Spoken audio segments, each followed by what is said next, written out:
Oh. Actually, yes, I would like to understand. Of course you do. Your sort of creature always... Is this Doc Scratch? You went out last night was... Well, it was sure was something. You lived, probably. You learned, definitely. You made choices. You had to. After all this time, here you still are. So after a day of recuperation from rages and houses of horror, you're out walking the streets of the places you may as well start calling home. You've changed out your party gear, opting for your old hoodie standby. It fits the mood you're in. You're not really looking to meet anyone new tonight. Well, like, you wouldn't say no, probably, but you're not jonesing for it. Only a little. It's complicated. After an minute saying with what you look around, you seem to have wandered into a dirt pile. Oh, you know this dirt pile? It's Fozz's corpse field. How did you get here, you wonder? You're pretty sure you were just on the other side of the city with no particular desire to come anywhere near here. It's all probably fine, just your deep, innate bro-honing skills taking over your goddamn body. Just little friendship things. You look around for your pal Fozza, peeking down to a few of the deeper holes. You might as well say hello since you're here and all. Holy shit, that again? Curiosity killed the cat, but you've definitely got more than 9 lives, so you shrug and slide, not gracefully, down into the shiny hole. Fozza is nowhere to be found. Oh, it's the 4th wall. But there is a window down here. It's almost completely unearthed, and it doesn't take much effort to free it the rest of the way. At first you think it might be some cool new trash you could make out with. Then you look closer, you reconsider. There's a whole last room you can see with the pane of glass lying at your feet. That's weird. Weirdness isn't typically a deterrent for you, but usually there's some caution appearance. Doors are in walls, once from room you aren't used to finding parlours in ditches. Is this Doc Scratch's place? Is there a latch or something? Should you do a polite little knock? There might be friends in there. Damn, you could really go for some friends right now. Is there protocol for approaching ditch window? Allow me to stop you there. My time was being in the void, but even my patience has a limit. It's Doc Scratch! Isn't it? Fun is fun, but this frivolous navel-gazing is no longer necessary. Coming from behind the shadow of that narrative text, it's so very hard to see your face. It's me! You'll see this guy is friendly into a dirt hole and not in your stomach loosens a bit. Hopefully that means this is a two-way portal. Doc Scratch! Holy shit! Get out of here, you fucking arsehole. Fuck you. Turn to look at your surroundings. Oh, there's someone here. That guy you just heard, you assume. He doesn't look like any of the other aliens you've met. Oh, I'm not an alien, or no more than any of us are alien to each other. In fact, nothing is alien to me. The root concept behind that term is alienation, being forced from that which is natural. Nothing is unnatural to me. I look upon all realities as equally inviting and approachable. It's you, my dear, who are out of place. Don't call me, my dear. I may be 18 now, but you can't call me that. I could see that even if I was not omniscient, which I am. Okay, so not an alien, with no horns or a case sign, though he's definitely not a troll. Wherever he is, he seems to be just white, just really white, and round, and his outfit is admittedly kind of dope. Look at him really ramps up your friend thirst. He's just got this quality about him that you've got to get with. You take a step towards him, almost without thinking about it. Oh, my apologies. That compulsion has become extraneous. Let me take care of it for you. He snaps his fingers and your knees buckle. The force of the universe presses down on you like G-force. You blink and somehow he's there immediately, arms outstretched to catch you as you fall. He steers you to a chaise lounge and you drape yourself weakly onto it. Please have a seat. The emotional transition might be a tad uncomfortable, but I know you've handled worse. You're quite the soldier. Allow me to be the first to say that I'm very pleased with your work. I know exactly what you're going to do, of course. Most of your work was in fact my work. Regardless, congratulations are in order. What's this guy talking about? Your work? You try to pass what he's saying, but your body is still shaking from whatever he just did to you. It's hard to think in here. You suddenly, sharply don't feel friendly towards him at all anymore, or towards anyone. The void left by that feeling is a freshly gaping horror. It's like who you thought you were caved in itself, a black hole of personality eating your body up from the inside. Try to pull your shit together. He seems like he means business. This is no time to lose it, no matter if your sense of self is shattering. When you truly reflect on yourself, you surely can't, with any honesty, claim to believe that any of this was by your own making, crash landing on a hostile alien world, surviving the impact, dragging around a half-broken body and somehow not immediately being eaten by local fauna. Did you learn an alien language just by thinking about it very, very hard? Right, Malik said something about that. That you were speaking perfect Alternian. It was kind of weird, but you just kind of accepted it for no good reason. That's your whole deal. Your friends all accepted your quirks, that's what friends do. You say it to convince yourself as much as to prove it to him. So many trolls, so many fascinating aliens, and all of them wanted to know you. Did you really think you managed that on your own laurels? Were they all drawn to an indefinable something, a je ne sais quoi? Well, yeah, you had this whole emotional arc. You got self-confidence, you grew as a person, helped others to grow. The white text dye doesn't make expressions, but you get the feeling he's looking at you pityingly. I find you sweet, honestly I do. Get away from me. I don't intend to cause emotional injury, I'm just telling you the truth. I never lie, you'll find. It isn't like you don't have admirable qualities of your own, of course. You have made quite the valuable vessel for me, and I appreciate that very much. Wait, we were Doc Scratch this whole time? I could not have done it without you. What have you done? I'm only joking, I absolutely could have done it without you. It's just infinitely more fun to do these things together, is it not? What things? What did he do? What did you do? You hope you didn't do something that will fuck over all your friends. Though, when you try to think about them now, the bonds you felt before come up all twisted. Fuck. Without the artificial friendship drive he'd given you pushing you forward, you're not even sure those memories are supposed to feel like. You close your eyes and breathe. You try to remember the way Polyp had touched your face after you touched hers, her claws trailing down your cheek. How Tizia slept trusting as you kept watch. How Tagora gave you a chance when he saw something in you didn't even see in yourself.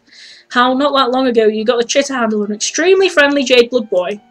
Those moments like the memory of warmth to you now, blurry, cold and out of reach. Was all of that nothing? Your heart is a chasm. Don't worry so much about it. I simply needed some dots connected, some pieces in place for my next move. Choose whichever metaphor suits you. Whichever way you frame it, because of you, everyone will soon be in their right place. Shit, what have you done? Your head starts to spin and you think you might cry, so you pull your hood up over your head to block out the harsh green of the room. You try to imagine it all smells a little like Malek. It doesn't. It doesn't smell like anything really, but remember what it smelled like at first and you hold on to that. Shit, is this like all for nothing? Are all these friends terrible, just like not our friends anymore? It was real, you tell yourself. Your friends were real and what you felt for them and with them was real too. You're so afraid for them, and as guilty as you feel for craving it, the fear that just makes you need those feelings you felt before even more. You're clawing desperately for the euphoria of caring, of being cared for. Who cares if your hand was forced? You felt it and it still matters. You remember how you felt watching Chixie perform, bathed in light and righteous anger, and how you drunkly commiserated with her later. That's not right, that didn't happen, except you still remember how hungover you were the next day. Just when you start making sense of things, the whole fucking world shifts under your feet again. You just can't keep up with all this moving real estate in your brain. Ah yes, all of the resets, annoying but necessary. You're just indescribably bad at keeping yourself alive and in one place. You weren't quite as adept at befriending aliens to start out with. My intervention was necessary to keep you on the right path. Time and space mean very little to me, but I had to move quickly and again repeatedly.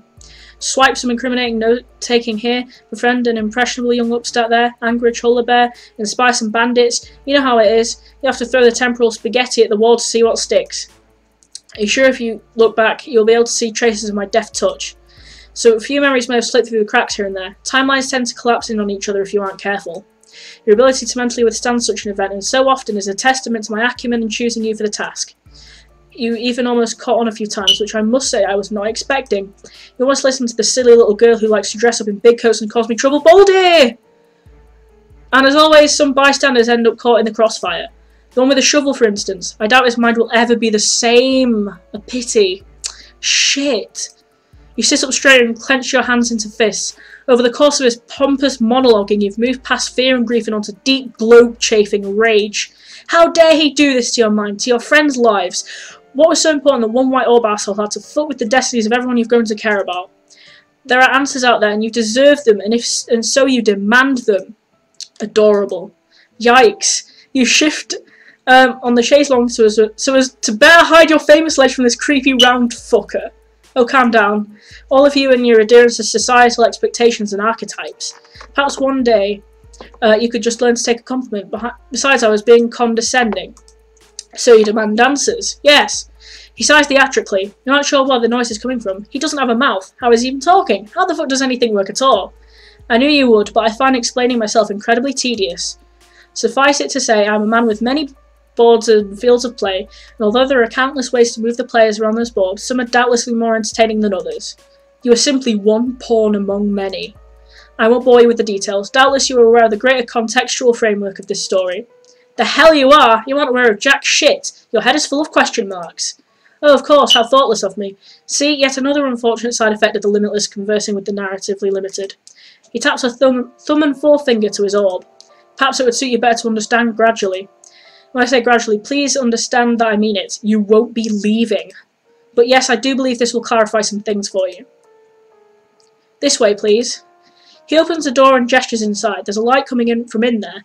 But it still gives off the vibe of a dark closet door in an unfamiliar room at 3 AM. You're afraid, yeah, but you want to understand even more. You stand up and take a step, conscious of the movements and the muscles in your legs. With the rosy sheen of your friendship hypnosis or whatever the fuck he did to you gone, the sensation of having your own body feels heightened. Important. Yours.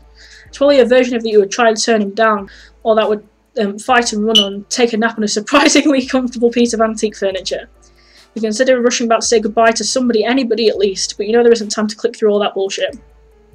Those tributaries flicker in your mental periphery, so tangible that you can also almost see yourself choosing one, but you pull your focus back to your present, looking right in the orb.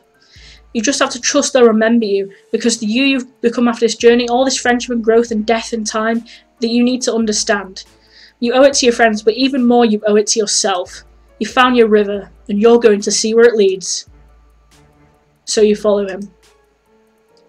Sit here, please. In the interest of expediency, I will leave you to your own devices while I go deal with an unexpected but entirely unwanted guest. It shouldn't be too hard to pass out the truth on your own. All you need to do is read a brief webcomic. Is this the MSPA reader because Doc Scratch forced us to read Homestuck?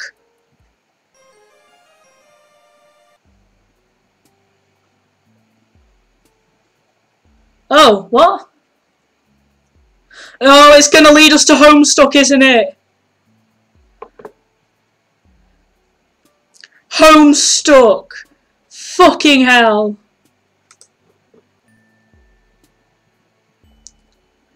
Oh my fucking god.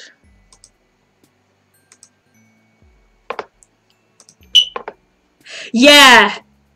It's Homestuck. It's just Homestuck. Fucking hell. Oh my god. It's just Homestuck. Is that it? That can't be it. Come on.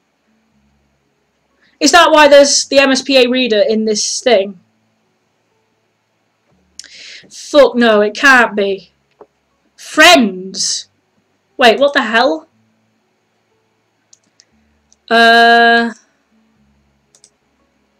Yeah, friends. What does that mean?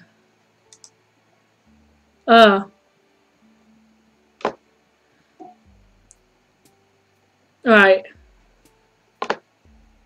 So what we need to do is you read a short little webcomic. Fuck off. Okay, maybe I need to click through everything. Maybe I do, but I'll come back if there's anything else. Holy shit, though. God.